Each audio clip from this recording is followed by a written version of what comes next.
Hello, everybody, and thank you for tuning in to the Weekly Report. The Senate Armed Service Committee approved last month a National Defense Authorization Act that includes a requirement that women register with Selective Service on their 18th birthday. If the bill becomes law with this provision included and a military draft is reinstated, women will be forced to join the military and America will have equality in slavery. Proponents of drafting women argue that since women can now serve in combat, it makes sense to make the draft gender neutral. Some conservatives have made moral arguments against drafting women, saying that women should be able to decide for themselves whether or not to serve in the military. It is certainly true that it is immoral to force women into military service, but that is because it is wrong to force anyone into military service. Forcing young people, regardless of their sex, to fight, kill, and even die in war is the worst violation of individual liberty a government can commit. Those who support the military draft implicitly reject the Declaration of Independence. How can someone support forced military service and still claim to believe all individuals are endowed with unalienable rights to life, liberty, and the pursuit of happiness? While commonly thought of as a left-wing position, opposition to the draft has historically united Americans across the political spectrum. Ronald Reagan and Barry Goldwater both opposed the draft while running for president. Russell Kirk, the scholar who helped popularize the term conservative, opposed conscription.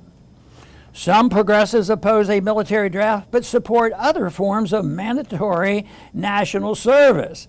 These progressives fail to understand that forcing someone to serve the welfare state is just as immoral as forcing someone to serve the warfare state. Some conservatives join the progressives in supporting mandatory national service. The conservatives claim that mandatory national service provides young people a way to pay back the debt they owe society. But these are moral obligations owed to families, churches, and community, not legal obligations owed to and properly enforceable by the government.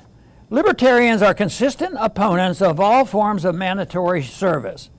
This is because libertarians apply the prohibitions against violence, theft, and fraud to governments as well as private citizens.